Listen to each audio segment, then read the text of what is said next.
All right, so today is May 16th, 2025, and it's a pretty interesting day today. So, my account, well, both the market and my account were both up today, over 2% for me, and now I am down almost 2% on a day where the NASDAQ was up 0.44%, but now it is actually down 1.15%. Days like today are kind of what make me suspicious of some things that go on in the market. Obviously, I don't know everything and I don't try to pretend like I know everything. But whenever the market is either up a lot or down a lot while the market is open, but then as soon as the market closes, some news comes out or there's just a big sell off, it makes me think that someone is playing with the options market, right? So, for example, if you wanted to screw over all the people that were in puts, right? Today is actually Friday, so I'm sure there's a lot of puts that are expiring today. And a good way to screw over a lot of those people is to have the market close up a lot. Well, it wasn't really up a lot today. It was kind of flat-ish. The NASDAQ, of course, was up 0.44%. But my account, of course, was up over 2%. So that would have screwed over a lot of people in puts, right? But then it feels like the market kind of wants to go down or at least cool off, but they can't do that while the market is open because they want to screw over everybody that's in puts. So they wait for the market to close and then some stupid news drops and it causes everybody to sell. Like just now, a whole bunch of institutions downgraded treasuries, I believe. And it's like, come on. Are you really going to downgrade treasuries? I mean, I understand the whole, budget deficit and government spending and the whole interest rate situation. The bond market has been down for a long time. I understand all that. But are you actually going to sell your stocks because some institution says that they're going to downgrade treasuries or whatever? Like, come on. So yeah, it does kind of feel like somebody was trying to screw over a lot of people that were in put options, but what do I know? I'm just a guy on the internet. Nevertheless, it was a pretty good week for me. I was up 10% this past week. I think I hit a high of 15% almost, and I am actually 20K away from all-time highs now. So I am up 22.43% year to date, and I think, let's see, the NASDAQ is basically flat year to date. So I am outperforming tremendously. But my all-time high, of course, was 170. So I'm getting there, but still 20K left. And this is kind of what my all-time chart looks like, going back all the way to April 22nd, 2019. And this kind of leads me into another topic that I wanted to talk about in this video. It's like some features of Robinhood and some ideas that are getting thrown around, but I did want to address some of them just in case somebody from Robinhood is actually watching this video. By the way, thank you if you are. And also, please give me the gold card, please. Like, I'm begging you, give me the gold card. But I know I've deposited more than 50 grand in this account, right? And this is technically supposed to be that amount, right? The amount that I deposited. But for some reason, it's giving me this weird number. And I'm assuming it has something to do with the gold membership or maybe like the monthly interest payments. So some of that, instead of taking from the actual performance number, right, the percentage, it's just taking off the principal number. And I don't know if I like that. I kind of want to see the amount of money that I actually deposited, which is something that SoFi has. And I actually really like that about SoFi. And this is one of the reasons why I have other brokerage accounts, just to not just diversify, but to test out other features and to see if like some other companies are doing some cool stuff. And I do think that that's one of the few things that I like more about SoFi rather than Robinhood. I still think Robinhood has a much better brokerage, of course, but that feature that they have where you can actually see the total amount of money that you deposited, your total amount of gains, the total amount of dividends, etc. Like, it has all these stats that I think are really cool. And I'm a little bit autistic like that. So I like things that show that the company has a lot of attention to detail, because it shows me that they really care. And that's just one of the things that I think Robinhood should fix, because I really like Robinhood. It's my number one position. Obviously, I use it every day. And another thing that I would like to see Robinhood do is give traders and investors a lot more control over their tax lots. I think the tax lots that are on the brokerage are already pretty decent. It's very easy to use.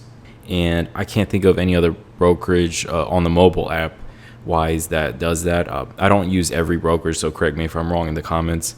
But I think Robinhood's tax lots are definitely the best. But one of the ways that they can make it better is giving a lot more control when it comes to just buying and selling in general and using covered calls. So what I mean by that is, let's take a look at Palantir, for example. I already have a covered call on it. And let's just say I was going to sell some tax lots, right? And just to use Palantir as an example, let's say I had all of these tax lots at very low cost basis, but then let's say I did double down back when it was around $70 a share. I wish that Robinhood had some kind of feature where I could select that $70 lot and put it up for collateral as long as I had at least 100 shares, of course, because you need 100 shares of collateral to sell a covered call. And as long as I have at least 100 shares at $70, I kind of wish that Robinhood gave me an option to put that up for collateral so that if it does get called away, the amount of realized profits on paper are a lot lower because my cost basis is higher, and it gives me a little bit more control over my taxes instead of having my shares at like $15 get called away and then I have a tremendous amount of profits on paper that I have to pay for taxes. Well, I guess it wouldn't be on paper anymore because I would get all those gains, as cash because my shares would get called away. But you know what I mean? Like, paying taxes on an $80 lot would be a lot lower than a $15 lot as long as it's the same amount of shares. And another feature that I think would be a great addition to the Robinhood app, or even just the desktop version or Robinhood Legend, is a calendar where I can pick a list of stocks that I want to follow, or just stocks that I have in my brokerage, whatever. Like, I can choose what stocks I want to put on that calendar, and it shows me all of the earnings dates, it shows me all of the ex-dividend dates, it shows me the payout dates, etc. And then Robinhood can also use that to release something that a lot of people have been asking for a very long time now, which is a dividend tracker. So as you put the ex-dividend date, the payout dates, etc., and you put the amount of shares that you have, or obviously Robinhood will automatically track that because it knows how many shares you have, and then they can put the estimated dividend that you'd get paid every single month, or the estimated dividend amount you get paid for this year, etc. And I think Fidelity has this feature, somewhat like it. It's kind of clunky, and I think Charles Schwab has it. I don't really use it that much, so I don't really know. And I actually don't use Charles Schwab, so you guys can correct me if I'm wrong. But I don't think anybody has something that is super seamless and streamlined like that. Obviously, there's tons of people on Twitter and tons of people that have their own spreadsheets, Google Sheets, whatever, and they track their own income and they have their own calendars. I think Earnings Whisper, I think that's his account on X. He has these really nice looking earnings calendars. So I think if Robinhood could do something like that, that is very visually and aesthetically pleasing, but also gives people what they've been asking for a very long time, which is a dividend tracker, income tracker, whatever you want to call it. Maybe even on the calendar, you can put expiration dates for options that you're currently holding. I think that'd be pretty cool. And obviously, you can also put dates that the market is closed on that calendar. I know Robinhood is really pushing for 24/7 markets. So, they probably won't put something like that in the calendar. But yeah, I think a very visually pleasing calendar on the Robinhood app would be really cool. And it would also give something to people that they've been asking for a very long time, which is a dividend tracker. Another idea for a future feature of the Robinhood app that I've been hearing about is a trading log. And I do think that'd be pretty cool. but it's a similar situation to what the P&L tracker is in, which is it doesn't actually give you the accurate amount that you're losing or gaining. And what I mean by that is I think Robinhood still has that thing where it doesn't fully show you all the fees when it comes to options. Now, I do think they finally have it to where all the fees that get taken out whenever you're selling stocks, there's like that very small fee. And of course, there's like commissions and fees when it comes to futures. And I do think that is accurately calculated in the buying power. Correct me if I'm wrong, but I do think that when it comes to options, it's still somewhat inaccurate. And the P&L tracker that's on Robinhood, I think it rounds up to whole numbers only, right? So it doesn't actually give you the P&L that you're actually gaining or losing. So having a trading log that doesn't give you the exact amount would be kind of difficult. And this is one of the biggest reasons why I actually track my trading in a separate spreadsheet, and I don't use Robinhood's, mainly because of the hidden fees and whatnot. And I think even if they did fix it, I'm just super paranoid, so I would still be tracking my trades on a separate platform like a Google Sheets or Excel. But just to show you guys what I'm talking about, I'm going to go to year to date, and it's going to show me about 1,500 that I made for this year, which isn't completely accurate because I don't think it takes into account all the hidden fees, of course. Even though I understand why they do this, I don't really like how Robinhood shows a loss for this covered call that I rolled, even though technically it is a loss. So they have to do that. I prefer the way I do it in my spreadsheet, which is whenever I first sell that covered call, I'll put that premium in. And if I roll it, I'll just put that amount that I'm gaining, or maybe I just roll it for break even. So it's just zero. And then I wait for it to either get assigned or expire worthless. And then I'll put that as my profit amount, right? So I kind of like the way that I'm doing it. But yeah, if the guys at Robinhood are thinking about expanding on realized profit and loss and putting in a trading log, you guys are going to have to fix the whole fee thing that I'm talking about.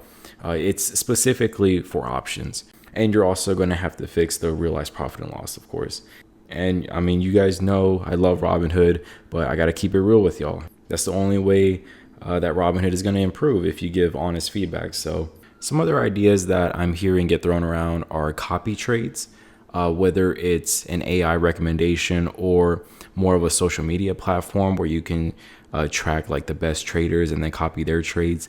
I don't think that is a good idea because the best traders are the ones that have their own edge, right? They're the ones that see an opportunity or whatever, they manage their risk, and they're able to outperform because they see something that the masses don't, or they are able to do something better that the masses just can't achieve. So if you have something to where everybody can just copy the best trader's trades, well, then the best trader probably won't trade on Robinhood because he'll have an army of people that are trying to copy him. They're taking away his edge. And if that trader ever does underperform, well, then who do you think is going to get mad at Robinhood? Literally everybody on the platform that's doing copy trades. So definitely, I don't think that's a good idea. I think if Robinhood wants to get into social media, they should just have it to where it's kind of like Twitter, where people can post their ideas, they can post their charts, they can post their drawings or whatever, and their thesis. And for more fundamental investors, they can post their analysis of the financial statements.